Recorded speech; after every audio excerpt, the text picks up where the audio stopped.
everybody. Welcome. This is our first power hour here at the Chamber office, so I appreciate everybody being carefully watching the newsletter, making sure that you didn't end up at the wrong place. That's good for you, isn't it? Yeah. I'm Jacqueline. I'm on the board of directors for the Chamber of Commerce. I work at Mid-Continent Library in the south end of town, wherever that is. And Buddy is our speaker today. Buddy works for Office Products Alliance. They sell office products and furniture. And he's a sales representative there? Yes, sure. He's been there for 3 years, and so he's going to give you all some pointers on how to attract customers and retain customers and generate some leads.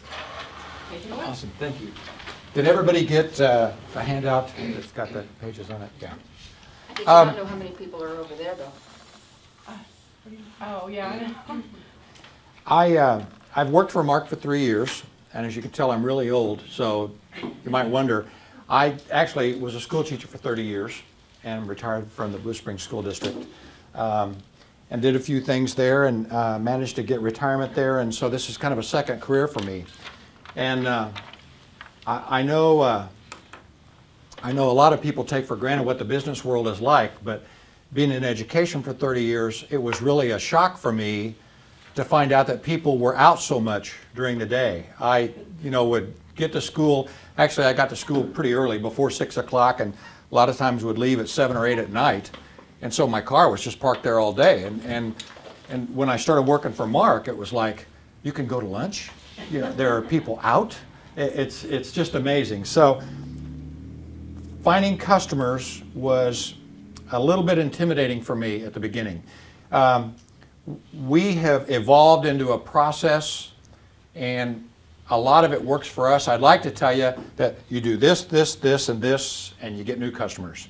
And sometimes it works, and sometimes you have to modify. So I hope something in here can help you.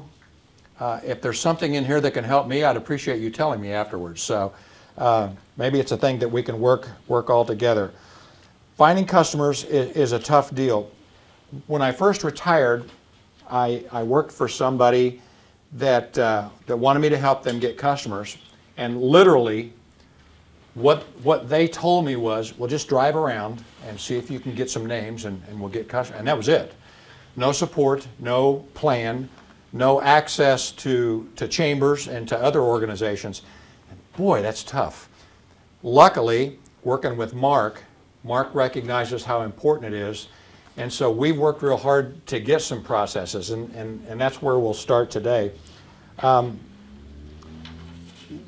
All kinds of different places to get leads. We have become very active in not only the Blue Springs Chamber, but several other chambers. And it would be nice to say also that you just go in and start taking names on the list, and these people become new customers. But a lot of times it's second and third hand introductions. I know there's one of our big customers I landed because a kid that I coached ran into me at a chamber meeting. Oh, what are you doing now, Coach Young? What are you doing now, Paul Samoji from Blue Springs? And the next thing I know, I'm sitting in front of the people at NetSmart Technology. There's about 600 people in their office, and they're my biggest customer. So it wasn't a chamber introduction, but it was because of the chamber. So as you look through, I've done some pounding the pavement, and that's effective sometimes. It's really frustrating. We use the Kansas City Business Journal a lot. We use referrals a lot, but we use chambers, and I'll get with that later. I didn't know where to put warm introductions, so I put it here. One of the processes that we found, Mark got us involved in a marketing group called Accelerant, and it's if you've ever been to a marketing group where there's 50 people and you're supposed to bring people to introduce and that type of thing, it's like that on steroids. There's usually about 500 people at the breakfast meetings, and they're some of the bigger businesses in Kansas City. And it was really good for us because we found out what we didn't know about introductions. One of the things we took from it was you're not going to get many business leads in the 500-person meeting, but what they were good at was inviting 10 or 12 people to a meeting room. You get to know these people, you go out to lunch with them, and you develop small groups. And so even though we're not in Accelerant anymore, we're still using that process. And the small association groups, I think if you're not doing that, that's something you need to consider. So I've got 2 or 3 friends. Daniel Boyd at American Micro. I've got several other people. One person is a custodian supply salesperson, which we sell, but he and I work together to gain customers for each other. There's a person from a car rental agency, a girl from a personnel agency. We meet together on a bi-monthly basis. We all bring about 10 people that we have as customers that we are feel really comfortable about sharing with people that we know and trust. They bring some people, and we talk about that. And then we also talk about, Pat, who are you trying to get into? What companies do you want to meet? And I need an electrical company. I've got one for you. Okay. And so if somebody knows somebody in there, we can set up a warm introduction. The second part of the small association group that we really developed a great process with was how do you introduce them? What do you consider a warm introduction?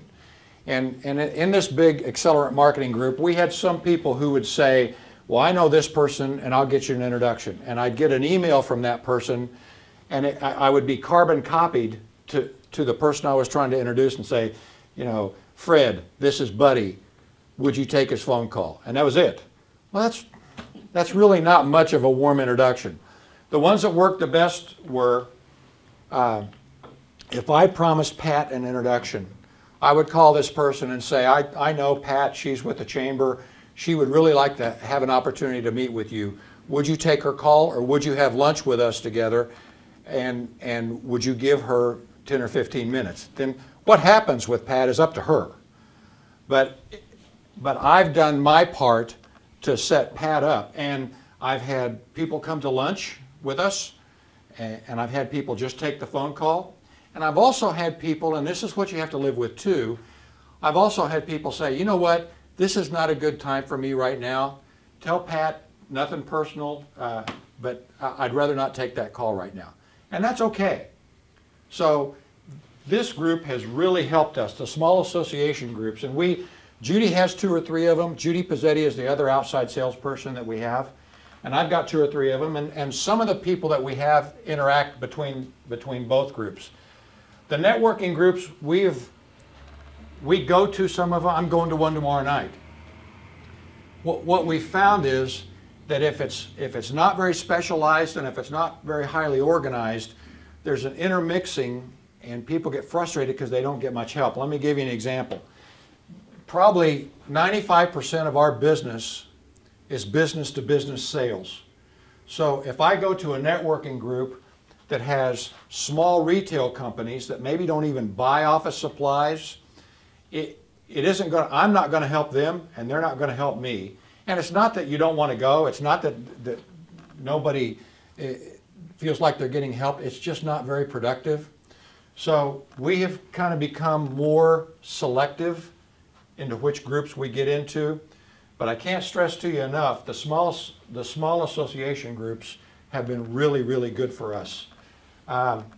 We also take the time to offer incentives to our current customers, especially the really good customers. I visited one last week on Antioch, and they've just moved into a new building, and on the 3rd floor there's a huge law office that's right next to them. And so I'm not going to do anything now, but I've already mentioned to the office manager that I'm pretty friendly with, you know, at some point I'd really like to meet somebody in this law office. And so we use current customers to do it that way too. Buddy, before you move on, could you tell me, I know networking groups, you're talking like the exclusive networking groups like the Chamber Leads group and with Summit or BNI, right? Yeah, like a that. BNI group. So small association groups, I was thinking that's what you were talking about, but now I'm not that's not what you were talking about. Well- So the difference between the networking group, the And a networking small group is association? exclusive, or the networking group is not the exclusive. Small association is not. What I would take from that, or the best way to explain that, is when you go to the networking groups, when you go to the B&I meetings or the chamber meetings or whatever, there's usually 1 or 2 or 3 people in that group that have common targets for customers. Get a lunch together and get the 4 of them together and talk about how you can help each other get customers. That's what I'm talking about. So it's a subgroup of a networking group. Okay, Does that make sense? okay, so the small association group is kind of, Also, I talked about getting into NetSmart Technologies with Paul Simoji. I've started a small association group with Paul in it, and there's 2 other kids that I coached at Northtown High School who have IT businesses, and we've got a 4-person group. Now, I haven't gotten any customers out of that yet, but Anthony and Paul have gotten together and got a couple of businesses associations started. So it's not always about me getting customers, but it's about me helping people meet that can help. Eventually, well, that's not entirely true, because now Anthony buys all their office supplies from us. And it was just a situation where I felt like Anthony had something to offer Paul, Paul had something to offer Anthony, and you kind of work that way. so is there any trouble with, loyalties? Is some, you said like Judy's in 3 or 4 small association groups. If there's duplication, so there's no, it's not like there's loyalty there. It's just Well, more of a matter of introducing people who want an introduction. It's not necessarily, okay, I have to be loyal to this person in my group. I think, and you know what, that would vary from group to group and person to person. I think one of the reasons that Judy and I are real careful about the association groups we have, I think it has helped us to try to go in with an unselfish attitude and know that people have to do what they need to do to develop business. And if it works better for her to work with her and not with me, somewhere down the road, she's going to appreciate that, and it will come back to me. And I think that's the biggest thing is you have to go into it with an unselfish attitude and know that you may end up helping 5 people before you get anything back. And that was another lesson in Accelerant that we talked about, and it ended up being a really good organization for us. We got a lot of customers, but the knowledge that we got about setting up association groups and how to network with people was a lot more valuable than the customers, I think, So that the we one got. group is not competing against the other groups. Well, I think it could get that way. Yeah. I think you just need to be careful about who you get in. And I will tell you this, that there were people in Accelerant that we kind of learned to stay away from. People that really had their own interest in mind and nobody else's, and they ended up taking a lot more than they got. And we felt like we had to be careful about who we introduced them to, because our customers are our most valuable commodity. And if you're my customer and I bring somebody in who maybe is a little bit selfish and isn't going to treat you the way we treat you, I have a chance of losing that customer. So the smaller the group, the better you know the person, the more confidence you have in saying, this person can do a great job for you, would you take his call? So I think everything you brought up is possible, and we just try really hard to be careful who we put in our small association groups.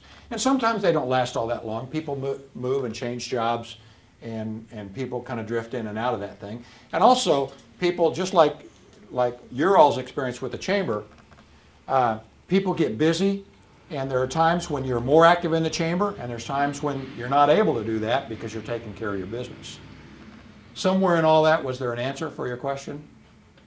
Yeah, sorta. It's just, I'm in the Leeds group and Leeds Summit Leeds group, and it's exclusive like BNI. It's exclusive. It's not exactly like BNI, but it's just like very, you gotta be loyal, and Right. there can be nobody that you're outside there promoting. Like if the chamber has, to office product lines, companies. You have to be specifically loyal to the one that's in We your don't lead have group. to, because But that's what they're there's no preaching. way I'm switching my insurance guy Right. from, I mean, Yeah. I've had him for years and years and years. And, you know, every time somebody drops out of the leads group, then I'm gonna switch, no. And so I'm not quitting my accountant, I'm not, you know, But now, who are you I will, recommending? if somebody comes up that, you know, I like to keep my options open. Like when people say, I need a printer, who should I, well, where do you live? Okay, I live down there, okay, then go down to my friend Sue at, you know, the Postnet, or you live over there, okay, go over there, you know? I like to keep my options open, it's not happening that way in a leads group for me, you know? I belong to two different ones, and one gentleman in our group, if he has, like, he does electrical work with one group, and if he's in that group and he meets somebody, he refers them to that group because they're in his network group, you know, that one. Now, he may use the other group's electrical guy, but yet he does it more in tune with how he came to that group. So sometimes he'll cross over, and it depends on the personality too. Yeah. You know, so, but that's how he resolves that. He knows he's with a BNI, and he refers some of his clients to BNI because he's with them. And in the leads group, you can't be in another group. You can't be, you know, you can't join our leads So group you if you're in can't another be group. in the chamber lead group and belong to, A BNI or Or another another- leads group. You can't. You know what, and so now it comes down to opinion. My opinion is anybody that's going to restrict me from talking to or using somebody else, I need to be real careful about that. Well, they don't tell us We- who we can use, it's just. We've we can't got, be loyal over there, you can't be loyal there, and loyalty is loyalty in their opinion, Right. you know, so you're gonna be loyal here or you're gonna. I just feel like that if you're above board and honest with people, people are going to have to realize that there's a lot of business decisions in how you run your company, and everything's not going to fit. One of the guys at the Kansas City Business Journal that I got to be friends with, Andre Davis, he's a salesperson, and I know he's met with Mark talking about using Kansas City Business Journal to advertise, and Andre's been really good at introducing me to some customers or some potential customers. And even at a time when Mark had decided not to use them. And I asked Andre about it, and he said, you know, not everything fits. You can't say that, you know, I'm only going to do business with you if you can give me this or this. You've got to work it to a point where when things fit, they fit, and when they don't, they don't. You're a lot more likely to keep a customer long term if you let things work when they fit instead of trying to push it. I'm going to move on a little bit, and I'm happy to come back to that if you want.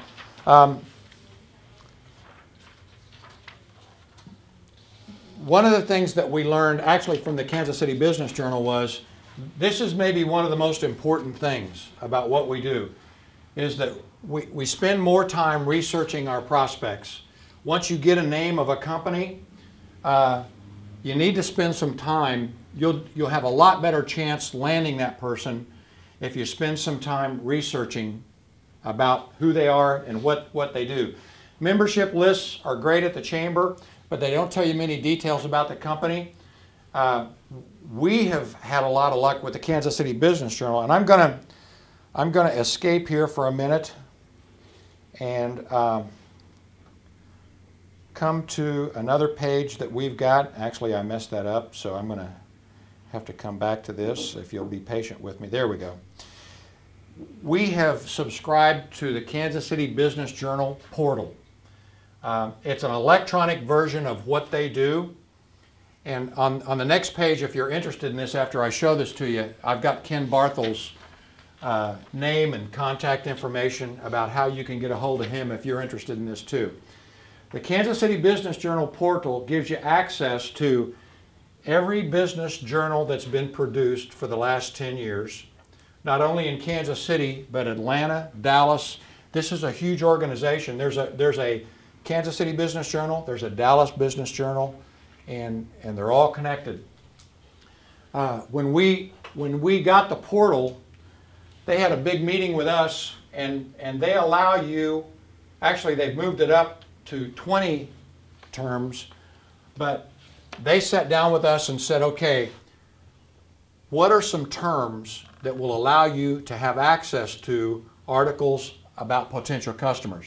So one of the things, or actually, here are the ones that we have. If you look on the upper right, news by keyword, anything that's Overland Park based business, we're interested in. Anything that's jobs, hiring, and employees. If somebody's increasing their employees, they're going to need business supplies, so we're interested in that. So these are keywords, and so let's say that I want to find articles that have to do with jobs, hiring, and employees. I click on that, and here is by date and by edition of everything that has those topics involved. Flowers Banking reopened former Hostess Bread Bakery in Lenexa. So if the information in that article interests me, I can pull that article up and we can research to see if that's something that we need to check into. Relocation, locally owned and operated businesses. So one of the things we can do is access any article in the Kansas City Business Journal that has to do with any of these topics, and we choose those topics. And since then, they've added 10 more keywords that we're able to use too. Okay, well, let's say I just want to find some names of some businesses that are starting in Kansas City. Here's business leads. Maybe my computer's slow, I apologize. Here we go. And this is business leads from April 15th. New business leads from the Journal. I click on that.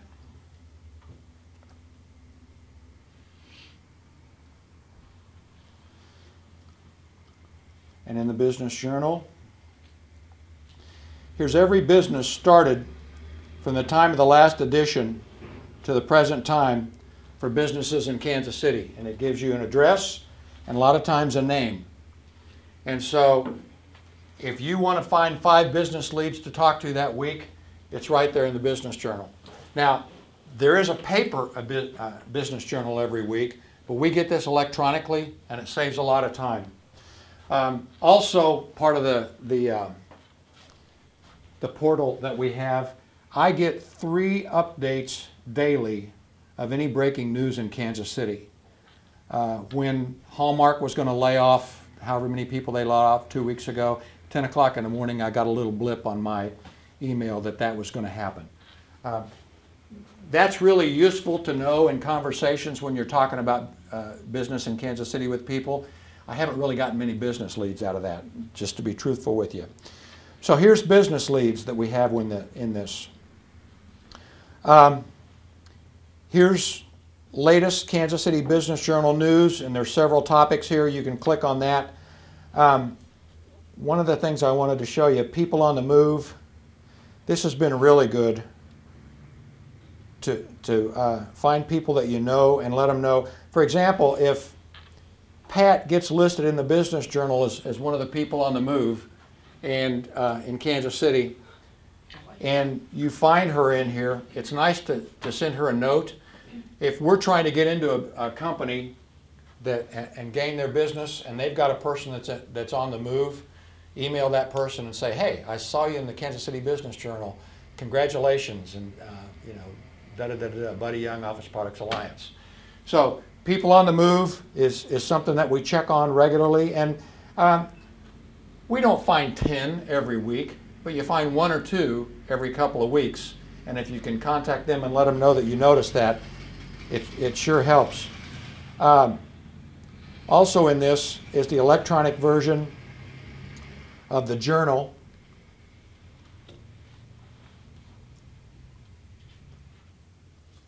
I'm sorry, I went to the wrong place. It is digital editions. Here we go. Here is the weekly edition of the Kansas City Business Journal. And I just noticed a person inside here today, and I'll get it to the Power 100. This is the entire edition, and I've passed it. I'm not going to stand here and thumb through this thing and make you guys put up with that. a friend of mine, actually she goes to my church. She works at CBiz. CBiz is one of our customers. Carolyn Watley was listed as one of the 100 most powerful people in Kansas City. So I sent her an email and said, Carolyn, I saw you in the Kansas City Business Journal. We call that particular process building a wall around our customers. The better relationship we can develop with the people that do business with us, the better chances that we're going to withstand it when one of the big companies come in and say, you know, we need your business. So we use the Business Journal for that. In the electronic edition, this has got the names of the people that are in this edition, and also it has a company index so that any company that's listed in this edition of the Business Journal is listed there in the front. And so you can look at the articles, and it sounds like I'm being a salesman for the portal. I'm really not. It's just, as opposed to walking across the street and walking into a company cold calling completely, it really helps to know a little bit about the business before you go in. So this has been really helpful for us. And there's one last thing that I want to show you, and that's the Book of Lists. And I have a hard copy of the Book of Lists, and this is the top 100 businesses in every category in Kansas City, the people that do the biggest amount of business. With the portal, we get an electronic version. The advantage of the electronic version is that it's updated constantly, and we have all the updates. The deal about the hard copy is, just like the Chamber of Commerce edition, it gets updated once a year. And so if you want to catch everyone and be up to date. One of the things that is an advantage about the Book of Lists, and I'm going to pull up Office Products Alliance.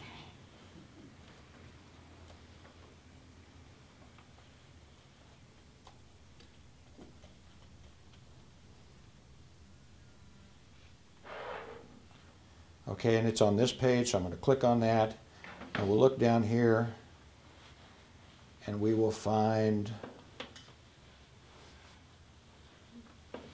Office Products Alliance right here.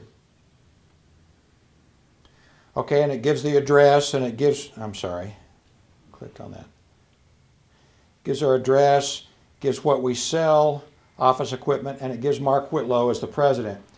Not everybody has emails in the Book of Lists, but in this particular law firm that I'm working on trying to gain, it's even got the emails of the guys who are the office managers and the CEOs of that organization.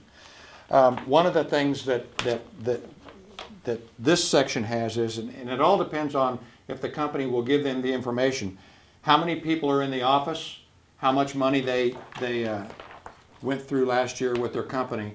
So this is also a great source for finding information out about the company that you're trying to do business with. And Bunny, Yes. Can I say something? The Chamber has this Book of Lists.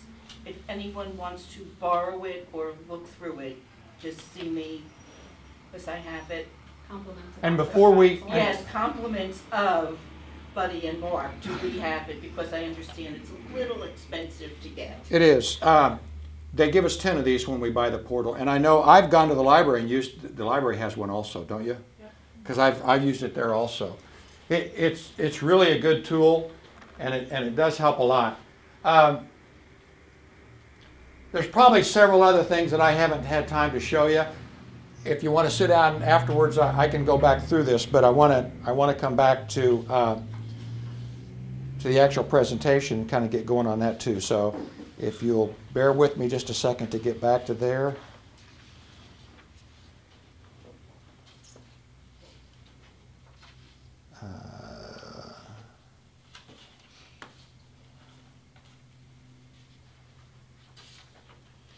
Here we go. So here's another source that we thought would be great. We're all involved in LinkedIn, and I am not bashing LinkedIn. It's great for what it is.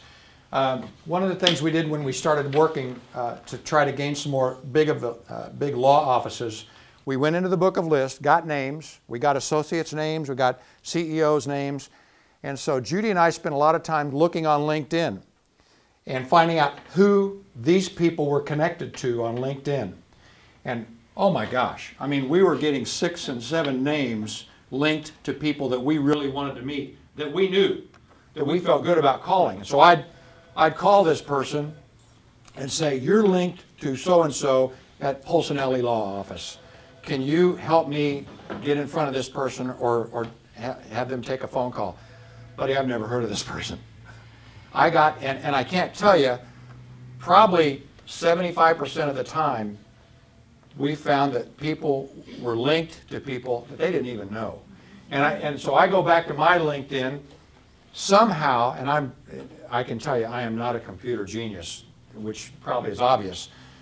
Somehow or another, evidently, something that I've pushed in LinkedIn sends out invitations to people. I've got people in Wyoming, in New Mexico, who have accepted my invitation to be linked with, and I have no idea who these people are. And obviously I've never sent them an invitation, but somehow I have, and now we're linked in together. I got a LinkedIn from a guy on the Atlanta Falcons that I have never heard of. So I don't depend, huh? You're a coach. Well, That's how that. that's not on my LinkedIn thing. So it may work for other people. We have found that it's not the most dependable way for us to find out information about people. So for whatever that's worth, and if you're much better on the computer, you probably can do that.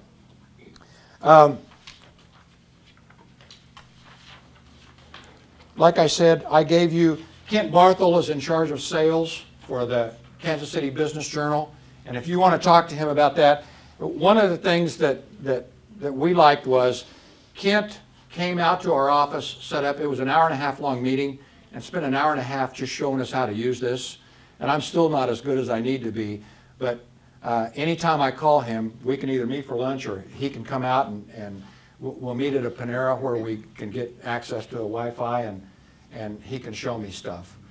They're really, really good. They're great guys. Okay, so here's the hardest part, I think, of sales. Cold calling.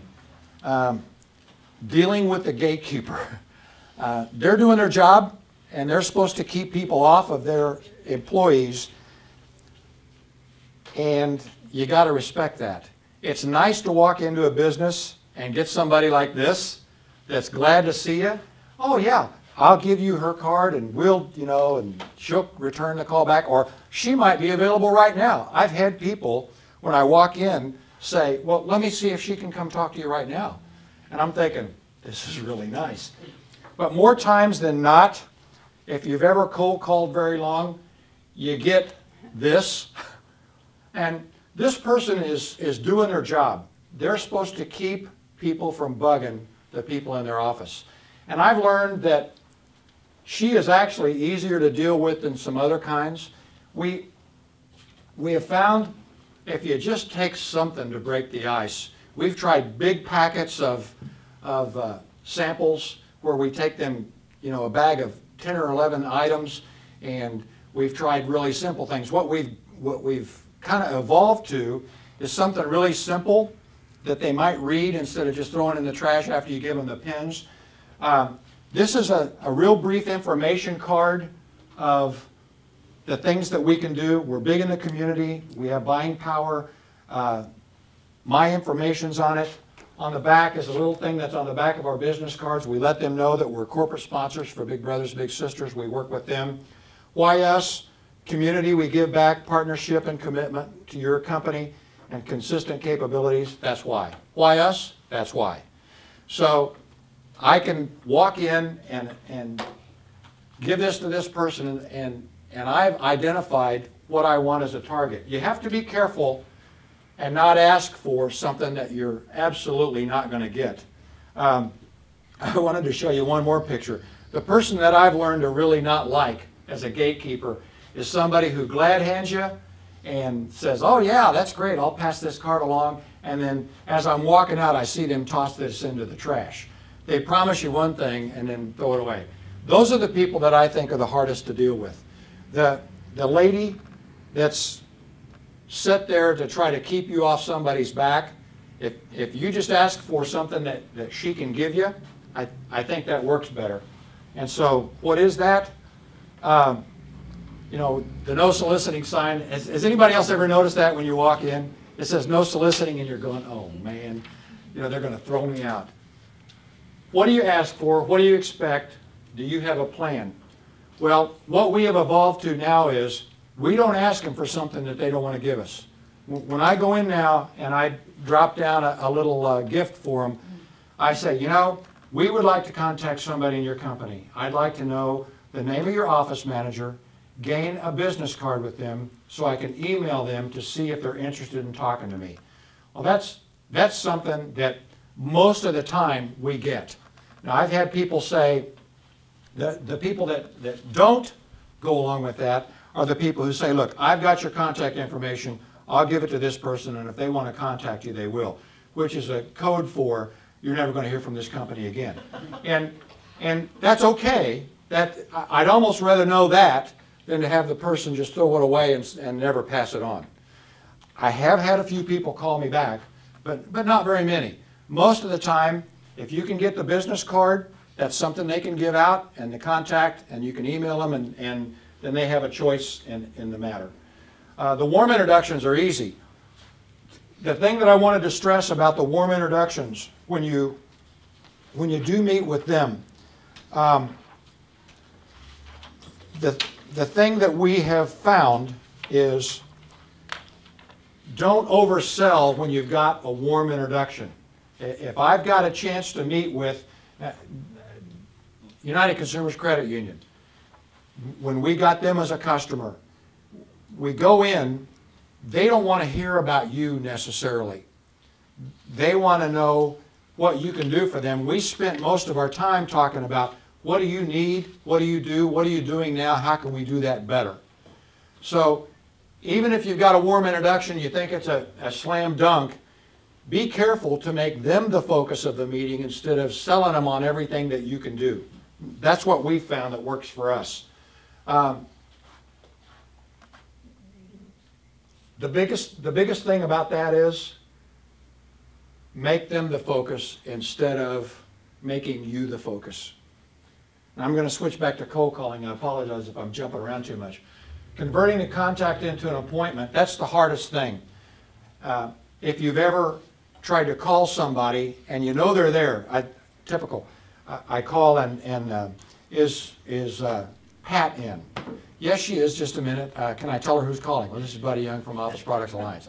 There's about a 35-second gap, and they go, she's unavailable. Would you like her voicemail? Well, obviously, she's called, and this person doesn't want to talk to me, so I get a voicemail. We never do that. So what do you do with that? Well, we went to a seminar, and I put up there the queen of cold calls. Wendy Weiss is a person who has a process for that. And just like anybody else, she's got a process that's free to listen to. At the end of it, she wants to sell you a $600 book that will show you all the stuff that she just went over in the thing. But I'm in the process of doing this, and I've actually had some success with it. So I was going to share some of this with you. First of all, one of the most important things is define your strengths. When you talk to this person on the phone, what separates you from everybody else? And honestly, at Office Products Alliance, we had not done that. I was at a national convention for office products, and we had a great speaker, and he put this into context, and this clicked with me, and it's really set me off on being able to carry on this conversation with people from now on. These are pretty funny pictures, so be prepared for this. He put these three big pictures up here, and he's dealing with 600 independent office products dealers. So all of us, some of them have a real small shop and some of them have a pretty big shop. So he compared what we did against the big boxes like Staples, Office Max, Office Depot, which are all, by the way, one company now. Yeah, exactly. So when you go up against somebody bigger, sometimes it makes you feel like a real little guy going up against a real big guy. And so anybody who's not intimidated by this is crazy. So if you let the big company dictate your strengths, it puts you in a really bad position. So, you know, who's going to win this deal? You know, it's pretty obvious. But if you think about your company in terms of what you offer instead of what the other guys offers, personalized service, regular delivery guys, a rep assigned to each company. Our company gives back to the community. We participate in your fundraisers. Really, the big company has a hard time competing with us, with the stuff that we do. So if you look at the next one, if in this same scenario, with the same people involved, we click on our strengths, they really can't compete with us because of what we're able to do different than what the big guys are. We actually took some time, and I think it's very valuable to sit down in your support structure if you're trying to gain business to figure out what it is about your company that makes you different and better than a lot of the other companies. So here's what Wendy Weiss says to do, and I'm actually in the middle of doing this process. I was shocked. I did the first phone call a week and a half ago. I got 5 appointments. I had 25 names on my business. I had 5 appointments last week, and I'm ready to go into phase 2. So I'm pretty fired up about this. Phone call email campaign. She suggests that you have 5 touches. So you're going to do this 5 times. The process includes an email and a phone message. And if you talk to the person and you get an appointment, obviously you're done. But if you get a phone message, she suggests that you use basically the same message on your email as you do for the phone message. Each one has to have a subject. You need to gain their attention. And she stressed that at least twice in the phone message or the email, you give them your contact information. But the biggest thing is you have to make an impact. Don't say what you do. When I tell them I'm Buddy Young from Office Products Alliance, they know I sell office products. So I don't need to tell them that. I need to tell them something that's going to make them think that I might be able to help them. What's in it for them? Avoid too much info, but I'll be happy to show you the emails that I put together. I brought phase 1 and phase 2 up here with me. Give specific benefits that you've had for other companies. I used L&C Meat Packing Company, which is a real small meat packing company in Independence, because I wanted a small business, and I used NetSmart Technologies. Now, I will not use them again in the other emails or phone messages, but I did use them then, and give specific benefits. In the phone, mail, and email campaign, 5 touches. And you know what? When you put together a presentation, sometimes it makes sense. I have no idea what the CONC is. I know when I put this together, it made perfectly good sense to me, but if you'll excuse that, I don't know why I put that in there. Anyway, ask the prospect to call you back and provide the best time for them to, or provide the best time for you to call them back. So you're trying to initiate some sort of response from them, some reason for them to take an action. 1 week between the phone calls and emails. Revise each phone message and email. Remember, focus on their benefit. And then she gave us an example of what to say on your last touch.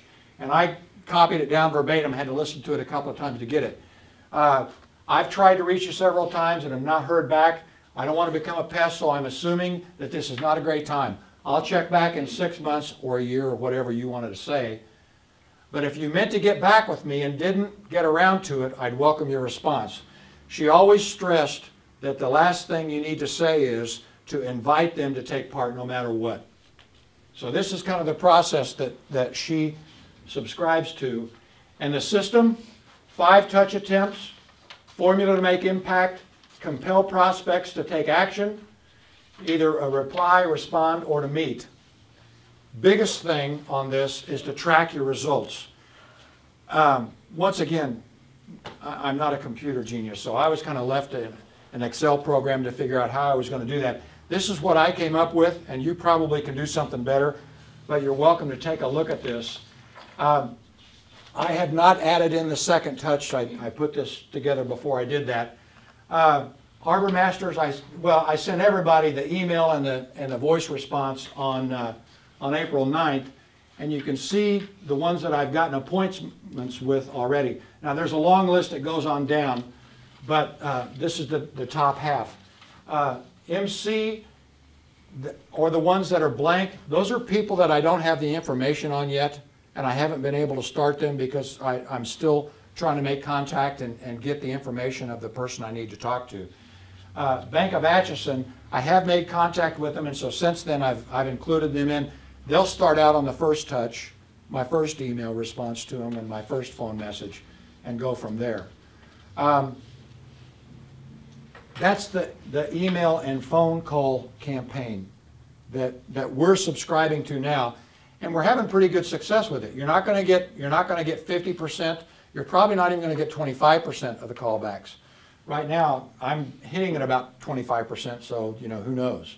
But I'm just on my second phase, so I think that's pretty effective. It's changed the way I've done things, and so if this can work for you. And by the way, if you want to listen to Wendy Weiss's campaign, if you just Google her on the computer, Wendy Weiss, Queen of Cold Calling, I did that and got right to the program that's working for us. That she sells for $600.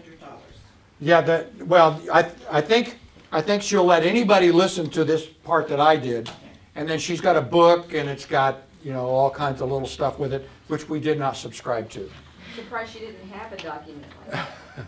Pardon me? I'm surprised she didn't have a tool like that for you. It's probably in the book. In the book for $600. I think You didn't get the book. No, Okay. no, I did not. I did not. So a lot of this stuff we just kind of did on our own. And I'll be honest with you, I don't have enough confidence that I can do all this stuff by myself. I got together with Judy Pizzetti, our other salesperson, and we worked out the emails and the process, and we're giving it a try. Another thing that Wendy Weiss said was, don't be afraid to adapt. If you feel like there's something that's not working well, change it. And hopefully you're in this job for a long time and you develop some skills to work with. Yeah. I was just going to say, I used to work in business development for a fairly large car dealership, and before that I had a completely different career, and I came in and they had an automated system that walked us through what was really close to those steps. And when I was starting in on it, I was like, there's no way, people are submitting 4 information fields on a little form on a sidebar of some web page. And we got up to like 60% conversion. Yeah. Yeah, I was amazed. Like I said, the very first phase, I got a ton of appointments, and it kind of made my week tough. So that's great. Well, really anybody should approach sales and networking the way a car salesperson does, with enthusiasm and confidence. We just have to tone it down a little bit. Right. Right. Because everyone wants the salesperson to be confident about what they're doing. I've hired 2 employees that came from car dealerships. Is that right? Well, We're you know what? not loud. And this is a slang term, but they're hungry. Yeah. And they they're they want to survive. And I think that's all. And I'll tell you, the other thing that I try to stress is making the customer the center of your focus. And not me, I, we did this, we can do that, we can do this, but to make them the center of your focus. Helps a lot too. I guess we're already there, but questions? I hope this has been beneficial, but any questions you have, I'm happy to talk about the Kansas City Business Journal portal. We can pull this up again if you'd like, or any of the other questions that you have. You were going to show your email.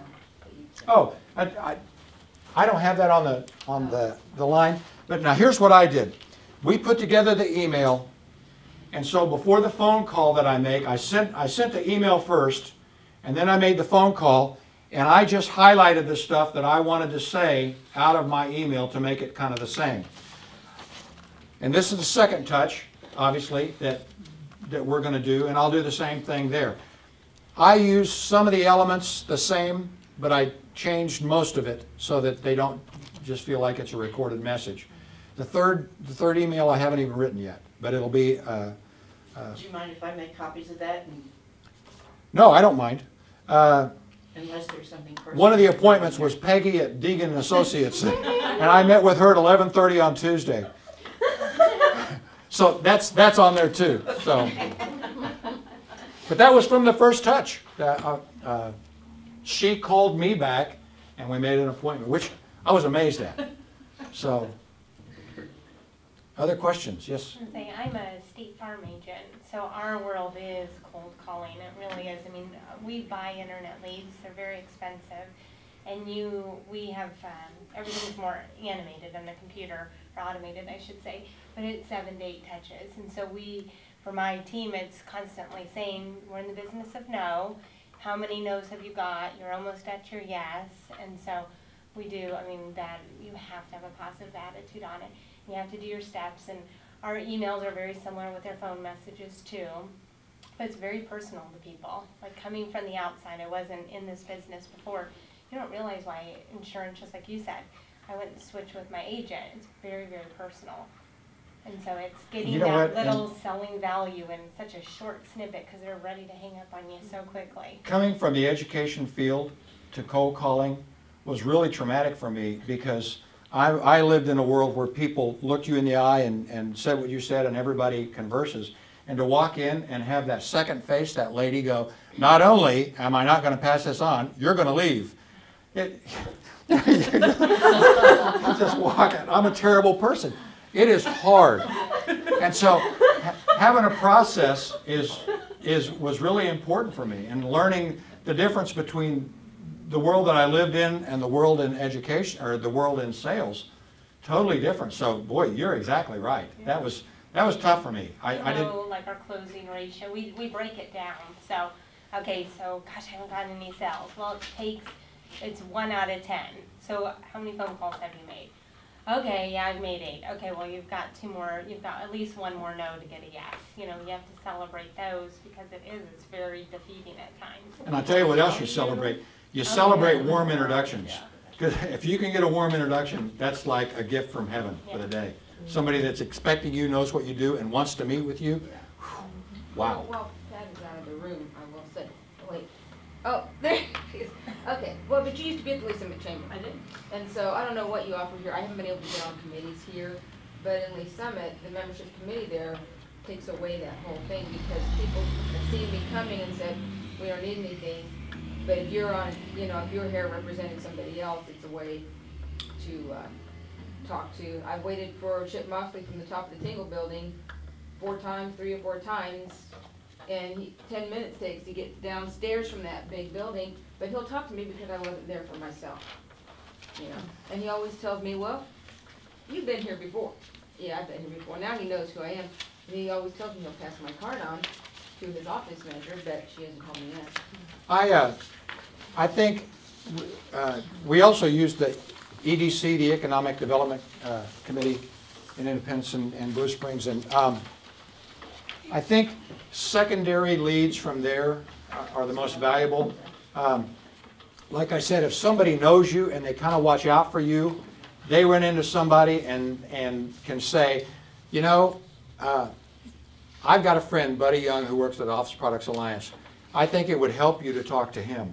And so a lot of times it's not a direct thing you get from the chamber, but it's a friend of a friend of a friend who says, I've had luck with these guys, you might want to give them a try. I think that's the value of the chamber, and I've said this before in a meeting. You're going to be around people in your business. I mean, you've got to, or you're just going to die on the vine. So at the chamber, you're around people who are all about growth and reaching out and meeting people. Why would you not be a member of that kind of situation? It's not so much that you're going to get a lead that day, but I'll tell you this. One of my best customers in Blue Springs, I was at a ribbon cutting, and this person was, and I'm even going to say the business, this person and I were in charge of setting something up, and they looked at me and said, why are we not buying office supplies from you? And I said, I don't know, I've been trying to get into your company for over a year. I had a meeting the next week. The next week we sold them 2 offices of furniture, and they're one of our regular customers now. And she's involved in Gin Blue Springs. She's about 12. Everybody under 50 looks 12 to me, by the way. And it happened at a time when I was totally not trying to do anything. So I think that's the deal about the chamber and being around people that want to grow. It's just, you have to be around people. You might as well be around people that want to grow and increase business. Well, Buddy, you've been doing ribbon cutting and seeing lately, which is something that we always encourage. that helps you be more visible, as well Right. as the table hosting, where you can stand up and introduce yourself. Doing one at Frogs today at noon. That's right. I'm emceeing that one too. Oh, and we're going. I know. Just to point out my mistakes, We're probably. going. Yeah, So and people become comfortable because they see you over and over and over again. I know Mark's the same way. Mark, our owner, his cat. I have trouble getting a meeting with Mark because he's all over the place, but it's incredible the introductions you can get when you're out and about all the time. Well, like I said, I ran into Paul Samoji at a chamber event, and that's by far and away the biggest customer that I have. They've got 5 places across the United States, and we're selling office supplies to all 5 of those places. And that's just, I would have never gotten Do in they there get that had it not same been for Paul next day Samoji. service? Pardon me? Do they get that same next day service? Yes, they do. Yes, they do. A lot of people don't know that we're capable of that too. Next day service, wonderful, wonderful delivery people, Right? men, I mean. Now, we don't send the deliveries from Kansas City, but in New York, we have What'd a, I say, men? She giggles a lot. Deliveries, This is people, normal. men. our delivery people are nice. Yes, they are. You know what, and this is a totally side thing, I hope that's done, but Mark's oldest or longest lasting delivery driver, his name is Keith. 2 different people that I've gone in to touch base with have tried to get me to set Keith up with their daughter because they just absolutely love him and he's just a great guy. So that's kind of the different thing that you get when you use a local company. They're wonderful, those men. Thank you very much for your attention. I hope anything that I've said has been helpful. Great job, buddy. Thank you.